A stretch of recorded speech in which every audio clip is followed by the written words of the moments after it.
बेटी दूध पीने वाली माँ की गोद में पेशाब करे, बेटा पेशाब करे, कपड़ा उतारना नहीं है, पेशाब कपड़े में लगा नहीं है, एक मुट्ठी दो मुट्ठी पानी मार करके गार लिया, झाड़ लिया, कपड़ा पाक हो गया, बेटा ने पेशाब किया। दूध पीने वाला बेटा माँ की गोद में पेशाब करे, बाप की गोद में पेशाब करे, पेशाब कपड़े में लगा नहीं है, तो एक मुट्ठी दो मुट्ठी पानी मार करके गार लिया, झाड़ लिया, कपड़ा पाक हो गया।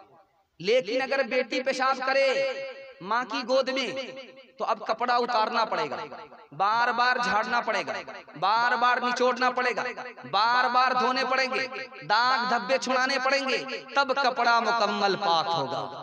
बेटा पेशाब करे ज्यादा झमेला नहीं, बेटी पेशाब करे ज्यादा झमेला, ज्यादा धोना पड़ेगा, बेटा पेशाब करे कम धोना पड़ेगा। राज क्या है? पेशाब को धोने में ज्यादा मेहनत लगती है जब बेटी पेशाब करे, बेटा पेशाब करे कम मेहनत लगती है धोने में। यही हाल तालीम का है। बेटे से ज्यादा जब तक आप बेटी को तालीम नहीं दिलाएंगे, वो अच्छी बेटी नहीं होगी, अच्छी बीवी नहीं होगी, अच्छी माँ नहीं होगी, अच्छी सास नहीं होगी।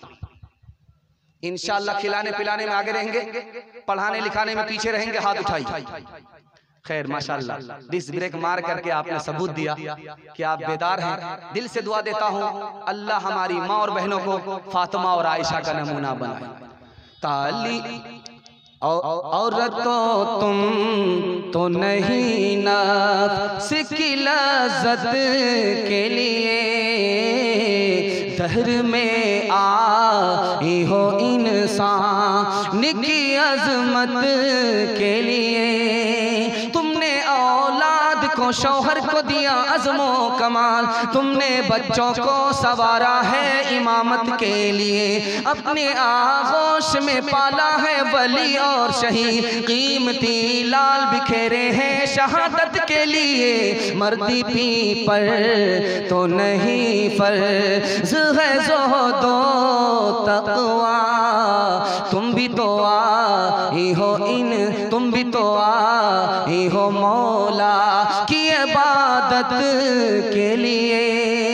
अल्लाह अल्लाह कितना ऊंचा आयशा का है मकाम, अल्लाह अल्लाह कितना ऊंचा आयशा का है मकाम, अल्लाह अल्लाह कितना ऊंचा आयशा का है मकाम, अल्लाह अल्लाह कितना ऊंचा आयशा का है मकाम। हश्र तक उन्हीं के घर पर है मोहम्मद का क़याम, हश्र तक उन्हीं के घर पर है मोहम्मद का क़याम। दूसरा पैगाम औरतों के हवाले से सुना रहा हूँ। मोबाइल देखने की वजह से 97% औरत बिगड़ गई। मोबाइल देखने की वजह से 25% औरतें दूसरी औरत को बिगाड़ रही हैं। ध्यान से सुनिएगा, तेजी के साथ निकल जाएगा। स्कूल में बच्चे पढ़ने के लिए आए, मास्टर साहब पेंसिल लेकर के खड़े हो गए बोर्ड पर। देखो बच्चों, आज मैं तुम्हें एक सबक देता हूं। दुनिया में सबसे बड़ी जात अगर किसी की होती है इंसान में, तो वो माँ की होती है। सब बच्चे सुन रहे हैं मगर एक बच्चा अखबार पढ़ रहा है। मास्टर साहब को गुस्सा आया, छड़ी लेकर के उस बच्चे को मारा। कम वक्त कहीं का, मैं स्कूल में तुम्हें पढ़ा रहा हूं और माँ के बारे में बता रहा हूं, सारे बच्चे सुन रहे हैं, तू पेपर पढ़ रहा है। का मास्टर साहब बुरा मत मानिएगा, पेपर आज ही का है और आज ही की ताजा खबर है। वो मैं पढ़ रहा हूं कि एक माँ 4 बच्चे को छोड़ करके अपने आशिक के साथ फिरार हो। दूसरी मिसाल आपके सामने आ गई, तेजी के साथ ध्यान से सुनिए।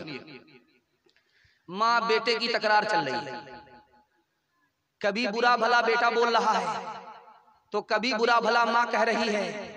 बेटा जवाब देता है तो माँ खामोश है, माँ जवाब देती है बेटा खामोश है। माँ फटकार रही है, बुरा भला कह रही है, बेटा भी पलट करके वार कर रहा है। सुनते सुनते सुनते सुनते जब माँ आजिज आ गई तो कहा कि बेटा मैं अपना दूध माफ नहीं करूंगी, 32 धारे दूध मैंने तुम्हें पिलाया है, मैं माफ नहीं करूंगी। तो बच्चा भी तन करके कहता है अम्मा तेरा कौन सा एहसान, तू माफ करे या ना करे मुझे कोई फर्क नहीं पड़ता, तूने मुझे डब्बे का दूध पिलाया है, अपना दूध नहीं पिलाया। तीसरा नमूना आपकी खिदमत में लेकर के आ रहा हूं, बहुत ध्यान से इसको सुनिएगा। रामलाल डाकू था, फांसी पर चढ़ाने से पहले चोरी डकैती करता था, पकड़ा गया, अदालत से फैसला हुआ इसको फांसी पर चढ़ा दो, लेकिन पूछो फांसी पर चढ़ने से पहले इसकी आखिरी ख्वाहिश क्या है? वो बोला कि माँ को देखना चाहता हूं, माँ से बात करना चाहता हूं, कान में राज की बात अपनी माँ से करना चाह रहा हूं। तो हर मरने वाले की आखिरी ख्वाहिश पूरी की जाती है। उसकी माँ को बुलाया गया, माँ आ गई, बेटे ने कहा अम्मा कान सामने करो। जैसे ही कान सामने किया बेटे ने कान काट लिया, दांत से कान ही काट लिया। तो जल्लाद ने कहा कि कितना बेशरम लड़का है, अभी थोड़ी देर में फांसी पर चढ़ने वाला और मौत से पहले ख्वाहिश किया था कि माँ से मिलना है, बात करनी है, माँ के ही कान काट डाले। तो उस लड़के का जवाब सुनिए कि जिस वक्त बचपन में मैं चोरी करके लाता था तो मेरी माँ कान के नीचे मुझको तमाचा नहीं लगाती थी, पीठ ठोक करके कहती थी वाह बेटा क्या काम किया है, मैंने कान इसलिए काटा कि आज मैं जो फांसी पर चढ़ रहा हूं इसी बदनसीब माँ की वजह से चढ़ा। तीसरा नमूना आपकी खिदमत पे तेजी के साथ निकल जाए, ध्यान से इसको सुनिएगा, तेजी के साथ निकल जाए। एक तरफ मजमा है मर्दों का, एक तरफ मजमा है औरतों का। औरतों की तरफ से चिट्ठी आई, एक सवाल का जवाब दो, एक मर्द 4 औरत से शादी कर सकता है, एक औरत 4 मर्दों से शादी क्यों नहीं कर सकती? एडवांस जमाना है, जदीद साइंस का जमाना है, टेक्नोलॉजी का जमाना है। जब एक मर्द 4 शादी कर सकता है 4 औरत से, तो एक औरत 4 मर्दों से निकाह क्यों नहीं कर सकती? तो उसको औरत की बात को औरत की जबान में समझाया गया। तुम सास को जानती हो? तो कहा कि हाँ जानती है। तो कहा कि जब तुम्हारी 4 शादी होगी 4 मर्दों से तो तुमको 4 सास मिलेंगी। ये सास पश्चिम की तरफ से अजाब, वो सास पूरब की तरफ से अजाब, ये सास उत्तर की तरफ से अजाब, वो दक्षिण की तरफ से अजाब। 4 सास एक मर्तबा तुम्हारे ऊपर मुसल्लत होगी। अब उसको समझ में आया ना बाबा ना बाबा, एक ही शादी सही है, एक सास को झेलना मुश्किल है, या 4-4 सास को झेलना आसान। अब उसको समझ में आया। जब मैके से बेटी ससुराल आती है, ससुराल से मैके आती है, तो घर की सारी औरत घेर करके उस लड़की से पूछती है कि बेटी शौहर कैसा था? तो लड़की बोलती है सुभान अल्लाह। ससुर कैसे थे? अल्हम्दुलिल्लाह। ससुराल कैसी थी? तो माशाअल्लाह। सास कैसी थी? इन्ना लिल्लाह, जल्ले तू जलाल तू, इस बला को टाल। तो माँ समझ गई कि बेटी को सास पसंद नहीं, ससुर पसंद है, शौहर पसंद है, ससुराल पसंद है, लेकिन सास पसंद नहीं। तो माँ ने कहा बेटी एक बात बताओ, तुम जो ससुराल गई थी तो तुमको कौन लेकर के गया था? क्या मेरी सास आई थी, मुझको पसंद किया था, देखा सुना था और अपने बेटे के लिए पसंद किया, अपने बेटे के लिए शादी किया, और मुझको मैके से ससुराल लेकर के जो गई थी वो कोई और नहीं थी, मेरी सास थी। अब माँ ने कहा कि बेटी ये बताओ, अगर सास ने तुम्हारे ऊपर ये एहसान किया नहीं होता तो तुमको इतना अच्छा ससुर मिलता, इतनी अच्छी ससुराल मिलती, इतना अच्छा शौहर मिलता। अब बेटी को समझ में आया कि सास दुश्मन नहीं होती है, बल्कि कभी माँ से ज्यादा, कभी माँ के बराबर। 3 मिसाल जल्दी से आ जाएगा, निकल जाएगा। पहले के जमाने में ये होता था कि मुसलमान लड़का गैर मुस्लिम लड़की को लेकर के भागता था, ये भी गलत है। उसके बाद ये होने लगा कि मुसलमान लड़की को गैर मुस्लिम लड़का लेकर के भागने लगा, ये भी गलत है। लेकिन अभी कुछ और हो रहा है जो मैं आपको सुनाने के लिए जा रहा हूं। खून के आंसू आप बहाएंगे, कलेजा मुंह पा जाए। कितनी दर्दनाक कहानी इस वक्त हो रही है। पहले मुसलमान लड़का लेकर के भागता था गैर मुस्लिम लड़की को, उसके बाद मुसलमान लड़की को गैर मुस्लिम लड़का लेकर के भागता था। अभी कुछ और हो रहा है। मुसलमान लड़की गैर मुस्लिम लड़के को लेकर के भाग रही है। हजारों की तादाद में नहीं, सैकड़ों की तादाद में नहीं, लाखों की तादाद में मुसलमान लड़की गैर मुस्लिम लड़के को लेकर के भाग रही है। जानते हैं क्यों? 3 वजह से। पहली वजह यह है कि मुसलमान में अंगूठा टेक हो, जाहिल से जाहिल हो, मोटरसाइकिल चलाना नहीं जानता हो, वो भी बुलेट का मुतालबा करता है। तेल का पैसा रहे या ना रहे, हलवाई की दुकान, नाना जी का फातिहा, उसको भी गाड़ी चाहिए, सामान चाहिए, पैसा चाहिए। शादी को तिजारत बना दिया, महंगा कर दिया। अब मुसलमान लड़की गैर के साथ भाग रही है। जानते हैं क्या नुकसान हुआ? ईमान भी गया, आबरू भी चली गई। जहां माँ बाप जिम्मेदार है, ये समाज भी गुनहगार।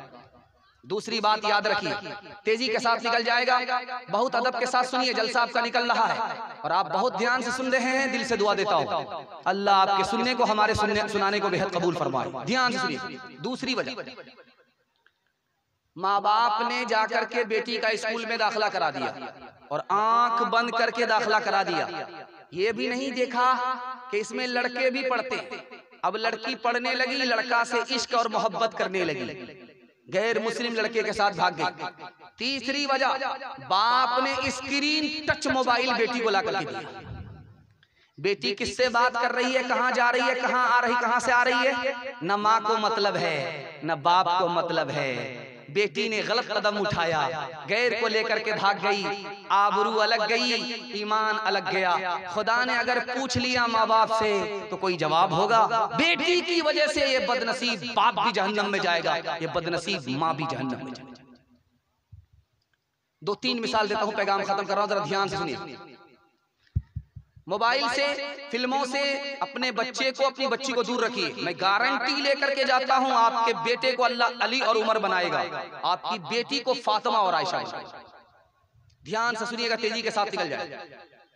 डीजे का डांस चल रहा था, एक लड़की डांस कर रही थी, एक आदमी डांस कर रहा था। तो एक आदमी बोला, वाह रे लड़की क्या डांस किया। तो बगल का आदमी बोलता, वो लड़की नहीं है, लड़का। तो ये आदमी कहता है कि माफ कीजिएगा मैडम, मुझसे भूल हो गई। कहा मैं मैडम नहीं हूं, उसी लड़के का बाप। दूसरी मिसाल आ रही है, ध्यान से सुनिएगा। सिनेमा घरों में लड़कियां आई हैं, औरतें आई हैं फिल्म देखने के लिए। फिल्म देखने के लिए औरतें आई, औरत आ गई फिल्म देखने के लिए। मैनेजर ने लाइट ऑन करके कहा कि कोई औरत अपने यार के साथ शौहर को छोड़ करके फिल्म देखने के लिए आ गई है। उसका शौहर थाना में केस कर रहा है उस आदमी के खिलाफ। मैं लाइट 5 मिनट के लिए बंद करूंगा, वो औरत चुपके से भाग जाए। सिनेमा घर औरतों से खचाखच भरा हुआ था। जैसे ही लाइट 5 मिनट के लिए बंद करके जैसे ही ऑन किया, सारा सिनेमा घर खाली। ध्यान से सुनिएगा, तीसरी मिसाल आपके सामने रखने के लिए जा रहा हूं। बीवी ने शौहर से कहा कि ये मेरा जो कान है ये खाली है, अच्छा नहीं लगता है, इसमें जेवर पहनाओ। तो शौहर ने कहा, गरीब आदमी कहां से जेवर पहनाऊंगा, मेरा कान भी तो खाली रहता है, मैं कहां जेवर पहनता हूं, तुम भी उसी तरह कान खाली रखो। औरत ने कान पकड़ करके कहा कि मेरा जो कान है वो जेवर पहनने के लिए, और तुम्हारा जो कान है मेरी फरमाइश सुनने के लिए। अगर फरमाइश नहीं सुनोगे तो कान को इस तरह मरोगे। बीवी ने शौहर से पूछा, अगर रात में चोर आ जाए तो क्या करोगे? कहा कि जो चोर कहेगा वही करूंगा। तेरा दिमाग खराब हो गया है, ऐसे तो पूरे घर को चोर चोरी करके लेकर के चला जाएगा। तो औरत मर्द ने कहा कि आज तक इस घर में मेरी कुछ चली ही नहीं है, दूसरा चलाता है, तो जो चोर कहेगा वही मैं करूंगा। तीसरी मिसाल आ रही है, ध्यान से सुनिएगा। एक बस दूसरी बस से टकरा गई। कुछ लोग की हड्डी टूट गई, सर टूटा, पैर टूटा, सर टूटा, पैर टूटा, कुछ लोग मर गए। एक औरत चिल्लाने लगी। तो लोगों ने पूछा कि तुम इतना क्यों चिल्ला रही? कहा मेरी उंगली कट गई है।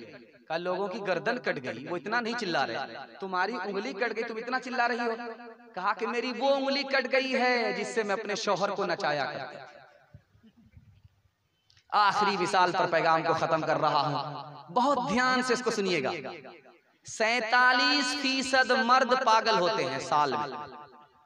100 में 47 मर्द पागल होते हैं। जानते हैं क्यों? फिल्मबाज बीवी की वजह से, नाफरमान बीवी की वजह से मर्द पागल हो गए। 52% मर्दों से पूछा गया तुम मर्द हो, खुश हो? तो कहा मैं खुश नहीं हूं। कहा क्यों? इसलिए कि पहली तारीख में तनख्वाह की मालिक मेरी बीवी हो जाती है, मैं कंगाल हो जाता हूं, किसी काम का नहीं रहता, इसलिए मैं मर्द होने पर खुश नहीं हूं। मैं आपसे गारंटी लेकर के जा रहा हूं, मसनद रसूल पर बैठ करके जा रहा हूं। आप अपनी बेटी को तालीम दिलाइए, पहले दीनी तालीम दिलाइए। जैसे ये मदरसा खुला है, बनात मदरसा, पहले तालीम ये दिलाइए, उसके बाद दूसरी तालीम दिलाइए। उस स्कूल में मत पढ़ाइए जिसमें लड़के पढ़ते हैं। मैं गारंटी लेकर के जाता हूँ, अल्लाह आपकी बेटी को फातिमा और आयशा का नमूना बनाएगा। हाथ उठा करके वादा कीजिए, बेटा को अली उमर बनाएंगे और बेटी को आयशा और फातिमा बनाएंगे। हाथ उठाइए इंशाअल्लाह। दुनिया में औरतों की कोई इज्जत नहीं रही, बी फातिमा से अब कोई औरत नहीं रही। किसने मर्दों को घटाया और जनाना कर दिया, किसने लड़की को बढ़ाया और लड़का कर दिया। किसने मर्दों को घटाया और जनाना कर दिया, किसने लड़की को बढ़ाया और लड़का कर दिया। मर्द का सब दबदबा रोब अब जाता रहा, किस कदर फैशन ने उनका हाल पतला कर दिया, किस कदर फैशन ने इनका हाल पतला कर दिया। एक मिसाल, जल्दी से पैगाम खत्म हो रहा है। माँ बाप को खर्चा देंगे बीवी से पूछ करके, बिल्कुल सही जा रहा, हाथ उठा दीजिए।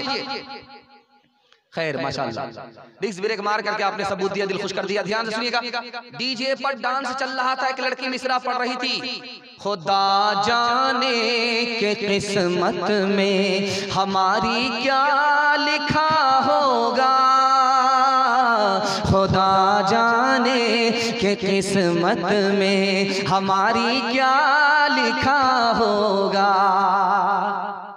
एक जवान जो सुन रहा था, कहा ओ लड़की, तुम्हें खुदा मरने के बाद बताएगा, मैं तुम्हें मरने से पहले बताता। तू फातिमा होकर के, आयशा होकर के डीजे का डांस कर रही है, तुम्हें मरने के बाद खुदा बताएगा, मैं तुम्हें मरने से पहले बता देता हूँ। तुम मिसरा पढ़ो, मैं तुम्हारे मिसरे का जोड़ा लगाता। खुदा जाने के किस्मत में हमारी क्या लिखा होगा। उस लड़के ने आकर के जोड़ा लगाया, गले में तौक लानत का, गले में तौक लानत का, सवारी को गधा होगा, गले में तौक लानत का, सवारी को गधा होगा। शादी में झूम झूम कर ढोलक बजाएगी, नाचेगी और गाएगी, एक्टिंग दिखाएगी। शादी में झूम झूम कर ढोलक बजाएगी, नाचेगी और गाएगी, एक्टिंग दिखाएगी। कासिर इसीलिए तो कोई बरकत नहीं रहे, बी फातिमा से अब कोई औरत नहीं रही। चप्पल है ऊंचे हील की और ऊंटनी सी चाल, होठों पे लिपस्टिक लगा के कर रही है लाल। चप्पल है ऊंचे हील की और ऊंटनी सी चाल, होठों पे लिपस्टिक लगा के कर रही है लाल। शौहर के सामने कोई जीनत नहीं रही, भी फातिमा सी अब कोई औरत नहीं रहे। गीबत में सबसे आगे ये औरत की जात है, चुगली तो इनके सामने बस दाल भात है। गीबत में सबसे आगे ये औरत की जात है, चुगली तो इनके सामने बस दाल भात है।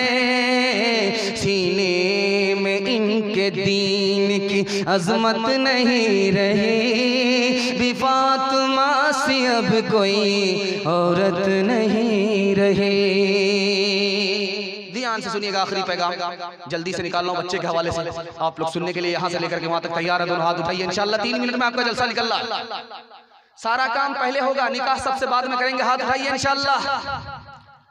निकाह जब बाद में करेंगे, कहां से बच्चा आपको मिलेगा और उसको पढ़ा लिखा करके कहां आप पैगाम मुकम्मल कराएंगे? ध्यान से सुनिएगा, जल्दी से निकल जाए। माँ ने बेटे से कहा कि बेटा हराम मत कमाना, हराम मत खाना, वरना मेरा दूध बर्बाद हो जाएगा। दूसरी मिसाल आ रही है, ध्यान से इसको सुनिए। माँ ने कहा कि बेटा हराम मत खाना, हराम मत कमाना, अगर तुम हराम कमाओगे, हराम खाओगे, मेरा दूध बर्बाद हो जाएगा। दूसरी मिसाल आ रही है तेजी के।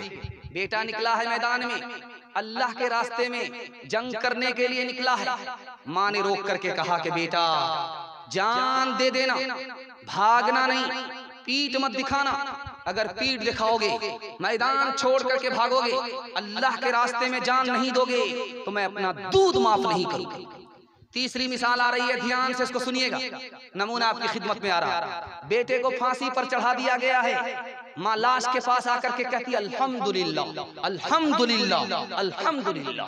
उस माँ से पूछा कि अम्मा इन्ना लिल्लाह पढ़ो, मुसीबत है, खुशी नहीं है, अल्हम्दुलिल्लाह क्यों पढ़ती हो? ये तो खुशी पर पढ़ा जाता है। कहा मुझे खुशी है, मैंने अपने बच्चे को दूध पिलाया था ताकि हक बोले, हक पर चले, और वक्त पड़े तो हक के नाम पर गर्दन कटा दे। मेरे बच्चे ने दिल खुश कर दिया, मैंने इसी दिन के लिए दूध पिलाया था। चौथा नमूना आपकी खिदमत में तेजी के साथ निकल जाएगा। बेटा मैदान में है, खबर आई कि तुम्हारा बेटा हार गया। बेटा मैदान में खबर आई, तुम्हारा बेटा भाग गया। बेटा मैदान में खबर आई, मैदान छोड़ करके तुम्हारा बेटा भाग गया। माँ कहती है मेरा बेटा भाग ही नहीं सकता, मेरा बेटा मैदान हार ही नहीं सकता, मेरा बेटा शिकस्त खा ही नहीं सकता। तो बेटे के बाप ने कहा कि तू कैसी माँ है? खबर आई है, खबर झूठी है। बाद में खबर आई कि पहली खबर गलत थी, दूसरी खबर सही है। तुम्हारा बेटा मैदान मार करके आ रहा है, हार करके नहीं, जीत करके आ रहा है। तो अब बाप ने बेटे की माँ से पूछा कि तुमने इतना यकीन से कैसे कह दिया था कि मेरा बेटा जीत करके आ रहा है? तो उस माँ का जवाब सुनिए, मैंने बचपन में उसको दूध दिया, इससे पहले वजू किया, पहले वजू किया, उसके बाद बेटे को दूध दिया। मेरा बेटा उस वजू के साथ दूध पिया है, वो मैदान मार तो सकता है, हार नहीं सकता। आखिरी मिसाल है, ध्यान से सुनिएगा। बेटा जितना काला होता है, माँ उसको उतना ज्यादा साबुन लगाती है। 72 मरतबा लाइफ बॉय साबुन लगाती है, किसी तरह गोरा हो जाए, किसी तरह चौधरी का चांद हो जाए, लेकिन साबुन काला हो जाता है, वो काला गोरा नहीं होता। 72 मरतबा साबुन लगाता है। बेटा भी परेशान है कि माँ साबुन इतना क्यों लगाती है, बदन को इतना रगड़ती क्यों? वो माँ उसको गोरा करने के चक्कर में, वो गोरा होता नहीं, लेकिन वही काला बेटा माँ के लिए चौधरी का चांद होता है। माँ की वो हस्ती है, ध्यान से सुनिएगा। काला बेटा माँ ने पैदा किया, बेटे को कोई भी मोहब्बत करने के लिए तैयार नहीं। इतना बदसूरत बेटा है, इतना काला है कि कोई उधर ध्यान देने के लिए तैयार नहीं। माँ ने हाथ पकड़ करके कहा कि बेटा मेरी बात को कान खोल करके सुनो, दिल के कान से सुनो। ये तुम पर ध्यान नहीं देते हैं, तुमसे मोहब्बत नहीं करते, इसलिए कि तुम बदसूरत पैदा हुए हो, काले कलोटे हो, बदसूरत हो। बेटा एक नसीहत मेरी कबूल कर लो, लोग तुम्हें तरहत्ती पर बिठाएंगे, सर पे बिठाएंगे, तुम्हारा जूता उठाएंगे। अब बेटे ने कहा गम्मा जल्दी बता दो, मैं तो बदसूरत हूँ, कोई भी मुझे जगह नहीं देगा, इज्जत नहीं देगा, आप बता दो। कहा बेटा इल्म हासिल करो, जब तुम्हारे पास इल्म आ जाएगा ये तुमको तरहत्ती पर बिठाएंगे, सर पर बिठाएंगे, तुम्हारा जूता उठाएंगे।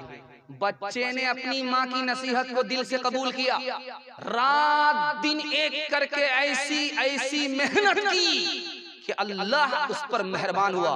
वो मक्का के जैसे शहर का काजी बन गया। जब वो रास्ता चलता था तो लोग रास्ता देते थे, जब वो पैगाम देता था तो लोग कबूल करते थे, और जब वो जूता उतारता था लोग सर पर रख लिया करते थे। मेरे बच्चे तेरे अंजाम से जी डरता है, तेरी ही दुश्मना साबित हो जवानी तेरी।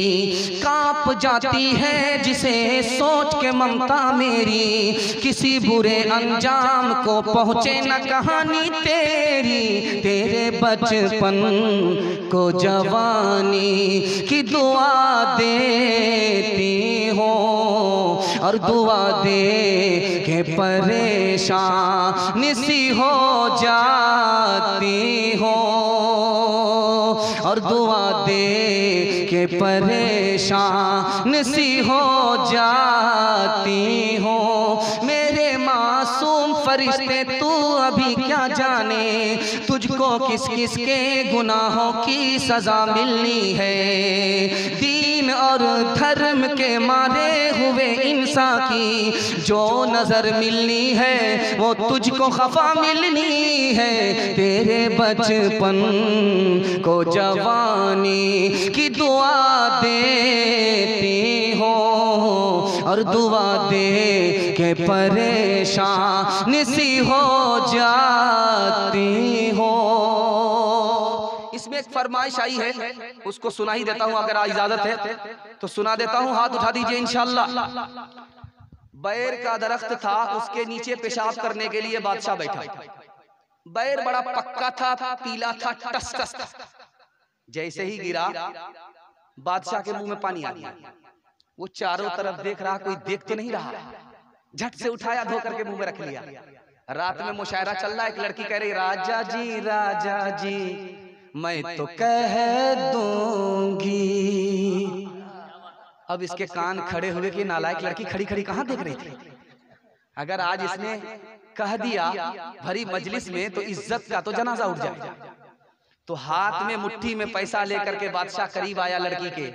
कहेगी कैसे, कहेगी कैसे, कहेगी कैसे, कहेगी कैसे, ये इनाम तो ले ले राजा जी मैं तो कह दूंगी। लड़की बार बार वही मिसरा पढ़ रही है कि बादशाह खुश हो रहा है, मिसरे को दाग रही है, और बादशाह घबरा रहा है कि लड़की 1500 में मानने वाली नहीं है। खजाना खाली हो रहा है। जब खजाना ज्यादा खाली होने लगा, लड़की मानने के लिए तैयार नहीं, बार बार वही मिसरा पढ़ रही है। तो खिसियानी बिल्ली खंबा नोचे, बादशाह ने खिसिया करके कहा ये तेरा पेट है कि इंडिया गेट है, इतना पैसा इतना खजाना खाली होने के बाद भी मान नहीं रही है, क्या कहेगी? यही ना कहेगी पेशाब पर बैठा था, बैर टूट करके गिरा था, पीला था, टस टस था, मुंह में पानी आ गया, धो करके खा लिया, कह दे। हुस्ने सूरत चंद रोजा, हुस्ने सीरत मुस्तकिल, हुस्ने सूरत चंद रोजा, हुस्ने सीरत मुस्तकिल, हुस्ने सूरत चंद रोजा, हुस्ने सीरत मुस्तकिल, इससे खुश होती है आंखें, उससे खुश होता है दिल, इससे खुश होती है आंखें, उससे खुश होता है दिल। दो पैगाम है, इजाजत देंगे खुदा और रसूल के हवाले से सुना दूंगा। इजाजत नहीं होगी तो यही खत्म कर देते। इजाजत नहीं है, दोनों हाथ उठाइए। हाँ माशाअल्लाह, जोर का झटका धीरे से लगा। सीरत के हवाले से सुन लीजिए, जल्दी से निकल जाएगा। जब फ्रांस आजाद हुआ तो जानते हैं कितने लोग मारे गए? 26 लाख। फ्रांस जब आजाद हुआ तो कितने लोग मारे गए? 26 लाख। इसमें एक फरमाइश है, इन्होंने किया है वो आ जाएगा, इसी में आ जाएगा, सीरत के हवाले से बड़े अच्छे मौके से इसने फरमाइश किया है। अब देखेंगे कितने लोग कान कटाने वाले हैं, कितने लोग नाक कटाने वाले हैं। ध्यान से सुनिएगा, बीवी से पूछ करके दाढ़ी रखेंगे, हाथ उठाइए इंशाअल्लाह। खैर माशाअल्लाह। ये देखिए कान कटाने वाले, अभी नाक कटाने वाले की बारी आ रही है। ध्यान से सुनिएगा, तेजी के साथ निकल जाएगा। फ्रांस आजाद हुआ, कितने लोग मारे गए? 26 लाख। पहली जंग अजीम हुई, कितने लाख लोग मारे गए? 83 लाख। दूसरी जंग अजीम 1937 में हुई, कितने लोग मारे गए? 6.5 करोड़ लोग मारे गए। 1955 में कोरिया की जंग हुई, कितने लाख लोग मारे गए? 15 लाख। 1979 में गल्फ वार हुआ, कितने लोग मारे गए? 1 लाख। इराक और ईरान की जंग हुई, कितने लाख लोग मारे गए? 4 लाख। हमारे नबी ने पूरी जिंदगी में 27 जंग लड़ी। 27 जंग, पूरी जिंदगी में हमारे नबी ने 27 लड़ाई लड़ी। कितने लोग मारे गए? 1018 दोनों तरफ से। जिंदा रहने वाले लोग ज्यादा, मरने वाले लोग कम, इसलिए कि हमारे नबी सबके लिए रहमत बन करके आए थे। जिंदा रहने वाले की तादाद ज्यादा हुई, मरने वाले की तादाद कम। हमारे नबी ने पूरी दुनिया में 235% इस्लाम को फैलाया 50 साल के अंदर। कैसे फैला आपको सुनकर के हैरत होगी। हमारे नबी ने माफ किया, बदला नहीं लिया। हमारे नबी ने एहसान किया, ताना नहीं मारा। हमारे नबी ने दूसरे की मदद की, मदद से हाथ नहीं उठाया। कम वक्त में 313 के साथ 10 साल के अंदर हमारे नबी ने चप्पे चप्पे में इस्लाम फैला दिया। इंशाअल्लाह हम अपने भाई को माफ करेंगे, हाथ उठाइए। मुकदमा हार जाएंगे तब माफ करेंगे, हाथ उठाइए इंशाअल्लाह। ये एक फरमाइश है जो मैं इसको पूरी करने के लिए जा रहा हूँ। लेकिन इससे पहले मैं एक राज आपको बता रहा हूँ, ध्यान से इसको सुनिएगा, तेजी के साथ निकल जाएगा। राज सुनाने के लिए जा रहा हूँ, जल्दी से निकल जाएगा, बहुत ध्यान से सुनिएगा। हमारा मुर्दा दफन होता है, कब्र में जाता है, उसका चेहरा किधर रखा जाता है? किबले की तरफ। लेकिन जब कब्र खोल करके देखा गया, 80 मुर्दे का चेहरा किबले की तरफ नहीं था। 80 मुर्दे का चेहरा किबले की तरफ नहीं था। 100 में सिर्फ 20 मुर्दे का चेहरा किबले की तरफ था। आलिम दीन से पूछा गया, बात क्या है कि मुर्दे कब्र में किबले की तरफ चेहरा था, जिस वक्त दफन किया गया किबले की तरफ चेहरा था, कब्र खोल करके देखा गया किबले की तरफ चेहरा नहीं था। तो जवाब दिया गया, जिंदगी भर सुन्नत से मुंह मोड़ता था, अल्लाह ने मरने के बाद किबले से मुंह मोड़ दिया। दूसरी बात याद रखिए, बहुत ध्यान से इसको रखिएगा और बहुत अदब से इसको सुनिएगा। आपने देखा है मक्का में कबूतर आपको बहुत नजर आएगा, मदीना में कबूतर नजर आएगा बहुत, मक्का में कबूतर बहुत नजर आएगा। बयाबान में कबूतर कैसे आ गया? जहां पानी नहीं, जहीं दाना नहीं, जहां पानी नहीं, जहां दाना नहीं, वहां इतनी बड़ी तादाद में कबूतर कैसे नजर आ रहा है? तो आपको सुनकर के हैरत होगी। कबूतर इसलिए नजर आ रहा है, कबूतर नजर आ रहा, बाबू फरमाइश का वक्त नहीं है, हजरत आ रहे हैं और मजमा मुंतशिर हो जाएगा। दुआ से पहले जलसा नामुकम्मल हो जाएगा। आखिरी खतीब आपके बड़े मेहमान और बड़े आलिम दीन, बड़े मुअक्कर आलिम दीन आपकी खिदमत में आ रहे हैं। मैं आपसे एक वादा लेना चाहता हूं कि जब तक उनका बयान मुकम्मल ना हो जाए, उनकी दुआ तक आप साथ देंगे, मेजबानी का हक अदा करेंगे। हाथ उठाइए इंशाअल्लाह। बिल्कुल सही जा रहा है, जल्दी से निकाल रहा हूं। हजारों की तादाद में आपको कबूतर नजर आएगा मक्के में, लाखों की तादाद में आपको कबूतर नजर आएगा मदीने में। ये कबूतर बयाबान में कैसे आया? पानी नहीं, दाना नहीं, इतनी बड़ी तादाद में कबूतर कैसे आया? तो आपको याद होगा, एक तारीख है, अल्लामा ज़रक़ारी रहमतुल्लाह अलैह बड़े मुहद्दिस हैं, हदीस के हवाले से लिखते हैं कि जब नबी सल्लल्लाहु अलैहि वसल्लम गारे सौर में आए थे तो मकड़ी ने जाला लगा दिया था नबी की हिफाजत में, कबूतर ने अंडा दे दिया था नबी की हिफाजत में।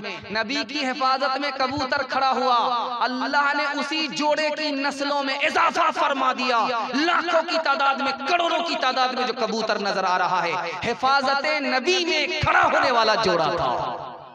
आपसे वादा लूंगा, आप अपने नबी के दीन की मदद के लिए खड़ा हो जाइए, अल्लाह आपकी हिफाजत में खड़ा होगा।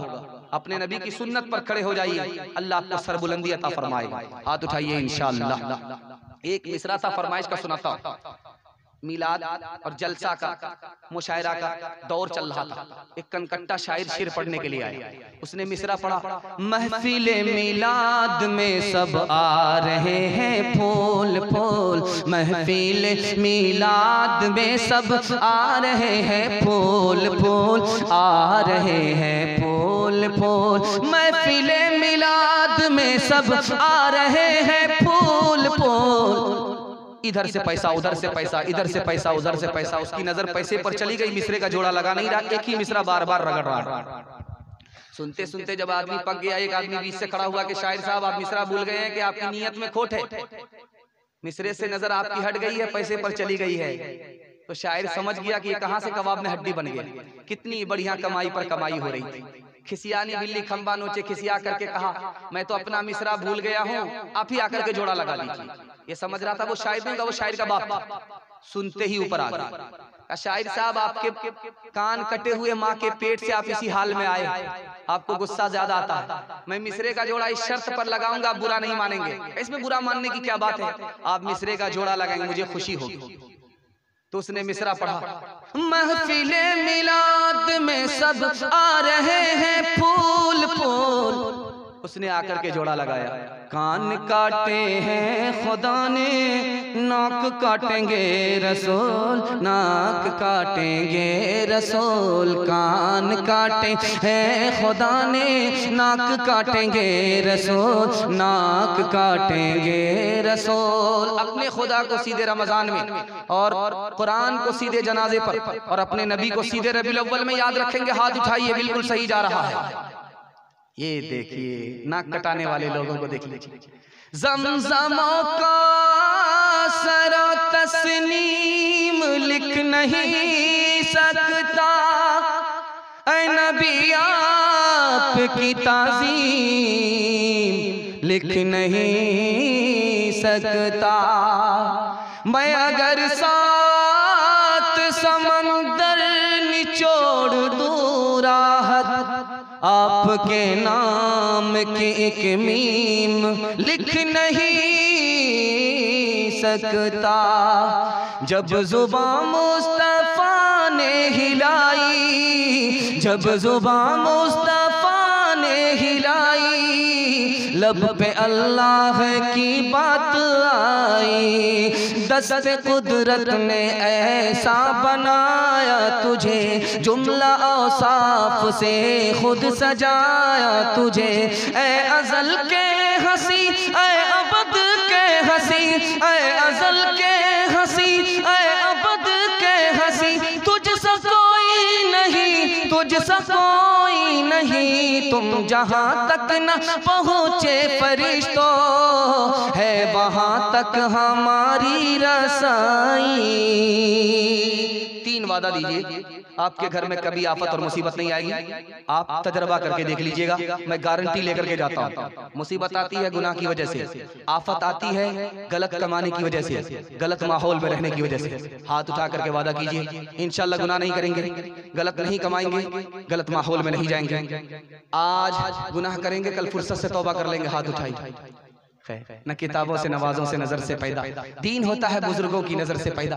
नहीं सीखा इन्होंने दीन रहकर शेख के घर में, पले कॉलेज के चक्कर में, हमारे साहब के दफ्तर में, ठेके के चक्कर में तो रोटी भी गई, बड़ी शेख की ताक में थे तो छोटी भी गई। न मानी बात वाइस की, थे पतलून के चक्कर में लंगोटी भी गई। वाखिर दावाना अनिल हम्दुलिल्लाहि रब्बिल आलमीन।